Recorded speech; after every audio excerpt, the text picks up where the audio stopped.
Welcome back दोस्तों, स्वागत है आपके अपने channel English speaking by Ayush पर। और आज का सेशन बहुत ज़्यादा इंटरेस्टिंग होने वाला है क्योंकि स्पीकिंग में बहुत ज़्यादा ज़रूरी होती है एक ऐसी लैंग्वेज की जो एक जेंटल लैंग्वेज हो। और as you know very well, English is a gentle language. English जो है आपकी एक जेंटल लैंग्वेज कहलाती है क्योंकि ये सम्मान देती है और सम्मान लेती है। It gives and takes respect, यानी सम्मान की बात जहाँ पर आती है तो हम कई बार ये सोचते हैं कि क्या बोला जाना चाहिए और क्या नहीं बोलना चाहिए। जैसे अगर हम हिंदी में भी बात करें तो कई बार ऐसा होता है कि जैसे फॉर एग्जांपल घर में पापा को कभी हम तू नहीं करके बोल पाते। ऐसा क्यों? क्योंकि हर लैंग्वेज में एक रिस्पेक्ट होती है। उसी रिस्पेक्ट को ध्यान में रख के आज का सेशन मैंने आपके लिए बनाया है कि इंग्लिश में कौन से वाक्य ऐसे हैं जो रिस्पेक्ट की नज़र से होते हैं और कौन से वाक्य ऐसे हैं जो बिना रिस्पेक्ट के हम बोल तो देते हैं क्योंकि हमें लगता है it's all about English speaking, हमें तो बस इंग्लिश बोलनी है, लेकिन कहीं ना कहीं ये आपकी इमेज को गंदा करते हैं। तो आज के सेशन का नाम ही है व्हाट टू से एट व्हाट नॉट टू से, क्या बोलें और क्या ना कहें। डन। तो आपके सामने सेशन दिखाई दे रहा होगा डोंट से एंड से। इसको हल्का सा अगर हम जूम करें तो आपको चीज़ें दिखाई दे गई होंगी कि डोंट से एंड से। डोंट से एंड से का मतलब क्या है दोस्तों?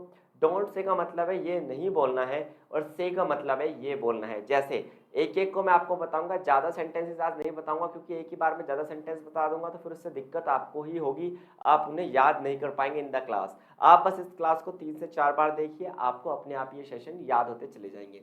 इतनी बात आपको क्लियर हुई हो तो एक बात यहाँ पर ध्यान रखने की है कि डोंट से का मतलब यह है कि भले ही आपको इंग्लिश आती है फिर भी आप ये वाले सेंटेंस ना बोलें। और से का मतलब यह है कि आपको इन सेंटेंसेस को अपने इंग्लिश स्पीकिंग में ऐड कर लेना है। जैसे फॉर एग्जाम्पल, पहले एग्जाम्पल से शुरू करते हैं डोंट से। क्या नहीं बोलना? ये नहीं बोलना हैंडीकैप्ड। कभी भी किसी को भी आपको हैंडीकैप्ड नहीं बोलना। हैंडीकैप्ड आपको पता विकलांग, और आज के समय में आपका जो विकलांग शब्द है ये हिंदी में भी यूज नहीं होता।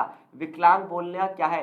एक नेगेटिव थॉट है। आज के समय में इसे एक नेगेटिव थॉट माना जाता है, इसलिए हैंडीकैप्ड आपको नहीं बोलना। Don't say handicapped. आपको एक पर्सन दिखाई दे रहा होगा मे बी कि इसके पैरों में कोई प्रॉब्लम हो तो हम इसे हैंडीकैप्ड कह देते हैं इंग्लिश में, और हमें लगता है हाउ रिस्पेक्टफुल वी आर, हम कितने रिस्पेक्टफुल हैं, दूसरों को कितनी रिस्पेक्ट देते हैं, इंग्लिश कितनी अच्छी हम बोलते हैं। लेकिन हैंडीकैप्ड की जगह आज से आप बोलेंगे उन्हें स्पेशली एबल्ड। आप उन्हें क्या बोलेंगे दोस्तों? आज से आप उन्हें बोलेंगे स्पेशली एबल्ड। क्या बोलेंगे? स्पेशली एबल्ड या special need person, specially needy, है ना। आप ऐसे कह सकते हैं स्पेशली नीडी, ये आप इनके लिए यूज कर सकते हैं, लेकिन आप उन्हें हैंडीकैप्ड ना कहें, वो स्पेशली एबल्ड होते हैं। स्पेशली एबल्ड का मतलब यह है क्योंकि आपने एक बात सुनी होगी हमेशा से ही कि जिनका कोई एक कमजोरी होती है, कोई एक अंग काम नहीं करता, भगवान उन्हें दूसरा अंग एक्स्ट्रा देता है। जैसे ज़्यादा क्रिएटिव ये लोग होते हैं, ज़्यादा गुणी ये लोग होते हैं, अगर इनका एक वर्च्यू कहें गुण अगर छीन लिया है तो कहीं ना कहीं इन्हें 2 एक्स्ट्रा दिए जाते हैं, इसलिए ये हैंडीकैप्ड नहीं है। These are specially abled. ये क्या है दोस्तों? आपके स्पेशली एबल्ड है। अब आप कहेंगे सर सेंटेंस में इसका यूज हम कैसे करेंगे, ये भी आप हमें बता दीजिए। तो पूरा सेंटेंस आपके सामने लिखा हुआ है, my friend is specially abled. मेरा दोस्त क्या है? स्पेशली एबल्ड है। अगर इसी सेंटेंस को मैं ये ऐसे कहूँ माई फ्रेंड इज हैंडीकैप्ड, तो कितना गंदा लगेगा क्योंकि हमने साबित कर दिया वो हैंडीकैप्ड है ना, और वो हमारे जैसा नॉर्मल पर्सन नहीं है। डन दोस्तों। तो आप उसे कहेंगे क्या? स्पेशली एबल्ड आज से। तो समझ में आया डोंट से एंड से का सेशन। दूसरी बात, डोंट से एंड से में अगली बात आती है आपकी ये, क्या कहें और क्या ना कहें। इसमें आप दूसरा देखिए, डोंट से में कभी भी आप टॉयलेट शब्द का इस्तेमाल नहीं करेंगे। जैसे हम स्कूल में बोलते हैं मे आई गो टू टॉयलेट सर, तो ऐसा लगता है जैसे कि बस समझ जाओ जो आपके मन में आया वही मेरे मन में आया, टॉयलेट में जाता नहीं है कोई, है ना। तो हमें क्या करना है? अपनी लैंग्वेज को पहले से थोड़ा सा बेहतर बनाकर चलना है।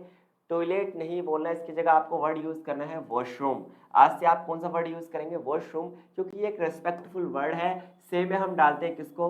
वॉशरूम, है ना। एंड या फिर आप यूज कर सकते हैं, आजकल मॉडर्न इंग्लिश में यूज होता है फॉर फ्रेश, है ना, I want to go fresh, है ना। फ्रेश यूज हम करते हैं, कहते नहीं आपने मूवीज में देखा होगा मैं फ्रेश होने जा रहा हूँ, तो टॉयलेट की जगह आप वॉशरूम या फ्रेश शब्द का इस्तेमाल करें। जैसे for example where is the washroom, where is the toilet पूछने की जगह आप पूछ सकते हैं वेयर इज द वॉशरूम। आप फ्रेंड के घर गए, आपको फील हुआ call of nature, then you will say where is the washroom, not where is the toilet. Done.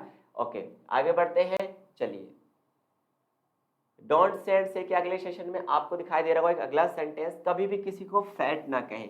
क्या कहें? फैट। फैट से क्या सेंस आता है? Don't say fat. Negative sentence में आप इसे कह सकते हैं, है ना, जैसे आपकी किसी से लड़ाई हो जाए और आप इसे कहें you are a fatty person, है ना, तुम मोटे इंसान हो, तो बुरा मान जाएगा। फैट कहना जो है एक नेगेटिव शब्द है, इसकी जगह आप क्या कहेंगे? से क्या कहेंगे आप? Full figured. आप क्या कहेंगे? Full figured. फुल फिगर्ड का मतलब क्या होता है दोस्तों? फुल फिगर्ड का मतलब होता है कि जिसकी हेल्थ थोड़ी ठीक ठाक सी हो, है ना। भाई दो तरीके हैं की बात को कहने की, एक तो मैं डायरेक्ट कह दूं यार तू बहुत मोटा है, दूसरा तरीका क्या है यार तू खाते पीते घर से है। तो खाते पीते घर से वाले को हम कहते हैं फुल फिगर्ड। जैसे for example my girlfriend is full figured, तो आज से अपनी गर्लफ्रेंड को मोटा नहीं कहेंगे आप, आज से अपनी गर्लफ्रेंड को कहेंगे क्या?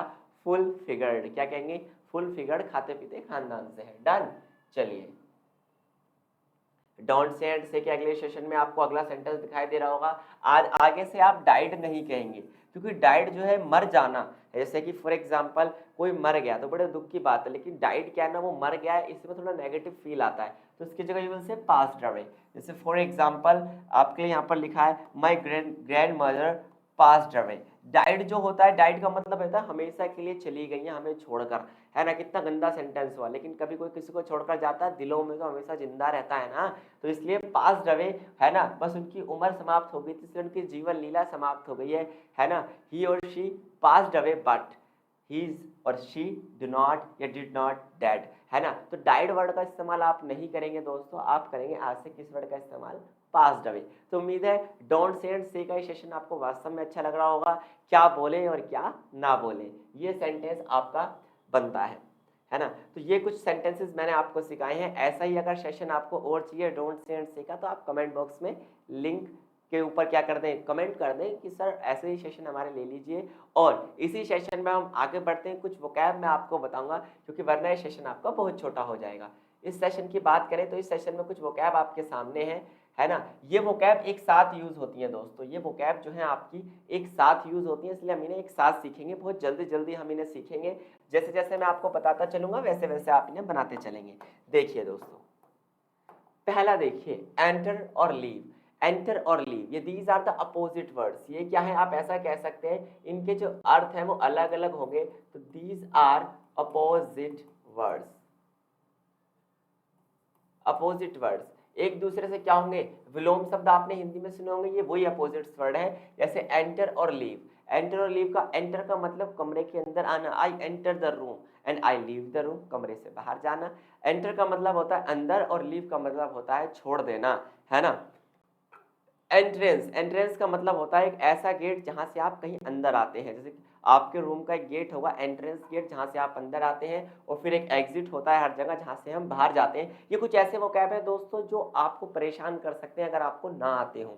जैसे इक्वल का मतलब क्या होता है? बराबर, और डिफरेंट का मतलब क्या होता है? अलग अलग, है ना। अब जैसे for example you I and you both are equal in the intelligence level, बुद्धि में हम दोनों क्या है? सेम है। But in the colour, colour नहीं यूज होता, याद रखना। कॉम्प्लेक्शन वर्ड यहाँ पर यूज होता है जब हम किसी के व्यक्ति के कलर की बात करते हैं, तो आप कलर वर्ड का इस्तेमाल ना करें। जैसे तेरा रंग क्या, व्हाट्स योर कलर, नहीं, व्हाट्स योर कॉम्प्लेक्शन। और कॉम्प्लेक्शन बहुत सारे तरीके के हो सकते हैं, आपकी विटिस हो सकता है, डार्क हो सकता है, आपका फेयर हो सकता है। तो इक्वल एंड डिफरेंट आपको समझ में आया। इवन और ऑड तो आपको पता ही है, सम और विषम संख्याओं से रिलेटेड ये होता है। एक्साइटेड एंड काम। एक्साइटेड का मतलब होता है बहुत ज्यादा उत्सुक। तुमने देखे होंगे दो तरीके के बच्चे होते हैं, एक तो शांत बैठ के खेल रहे होते हैं, दीज आर काम्स, वो क्या होते हैं? काम होते हैं। काम का मतलब होता है, तुमने गाना सुना होगा काम डाउन, है ना। काम डाउन का मतलब होता है थोड़ा शांत वाले, और एक्साइटेड मतलब थोड़े से उत्सुक। एक्साइटिंग का मतलब जो हमें थोड़ा मोटिवेट करे, और बोरिंग का मतलब होता है जो हमें क्या कर दे? उबा दे, उबाऊ जिसे हम कहते हैं, बोर कर दे। क्लियर। एक्सक्लूड का मतलब होता है हमने जिस चीज को बाहर कर दिया हो किसी चीज से। फॉर एग्जाम्पल मैंने आपसे कहा कि आप अपनी लाइफ से कुछ चीजों को एक्सक्लूड कर दीजिए, जैसे गर्लफ्रेंड, प्यार मोहब्बत, है ना, और धोखा, है ना, और इंक्लूड कर दीजिए पढ़ाई और स्ट्रगल को। तो इंक्लूड का मतलब होता है डालना, एक्सक्लूड का मतलब होता है बाहर निकालना। एग्जिट एंट्रेंस मैंने आपको बता दिया, रिपीट हो गया है यहाँ पर शायद। एग्जिट एंट्रेंस यहाँ पर ये हो गया है। Final and first. फाइनल तो आपको पता है अंतिम होता है, फर्स्ट का मतलब होता है पहला। साथ साथ आपको दिखाई दे रहा होगा फाइंड एंड लॉस, है ना। फाइंड का मतलब होता है कोई चीज मिल जाना, जैसा I find a true love, है ना, मैंने क्या किया? एक सच्चा प्यार कमाया है, ढूंढ लिया है, ढूंढ लेना फाइंड। और लॉस मतलब खो दिया, and I lost my career, और मैंने क्या कर दिया? अपना करियर खो दिया है दोस्तों। फिनिश और बिगिन, फिनिश का मतलब होता है क्या कर देना, अंत कर देना, और बिगिन का मतलब होता है शुरुआत करना। डन। तो उम्मीद है ये आपको अपोजिट वर्ड समझ में आ रहे होंगे। साथ साथ यहाँ पर है हेवन, हेवन का मतलब होता है स्वर्ग, योर होम इज हेवन। और हेल का मतलब क्या होता है, नर्क, my home may be a hello, है ना, मेरा हो सकता है मेरा घर नर्क हो, but your one is heaven. Done. Heavy और लाइट, हैवी का मतलब होता है भारी और लाइट का मतलब होता है हल्का। याद रखिए एक और लाइट वर्ड यूज होता है LITE, आपने सुना होगा FB लाइट, लाइट वो वाला लाइट का मतलब भी हल्का ही होता है।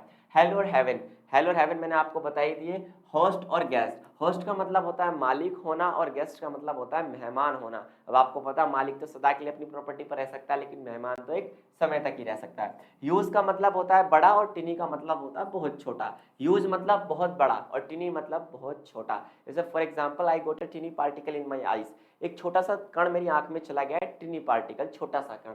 और use, India is a use country, Bharat एक बहुत बड़ा देश है। इस तरीके से आप इन्हें यूज कर सकते हैं। ह्यूमन और एनिमल आपको पता ही है, ह्यूमन यानी इंसान और एनिमल मतलब जानवर, एंड ह्यूमंस आर एनिमल्स।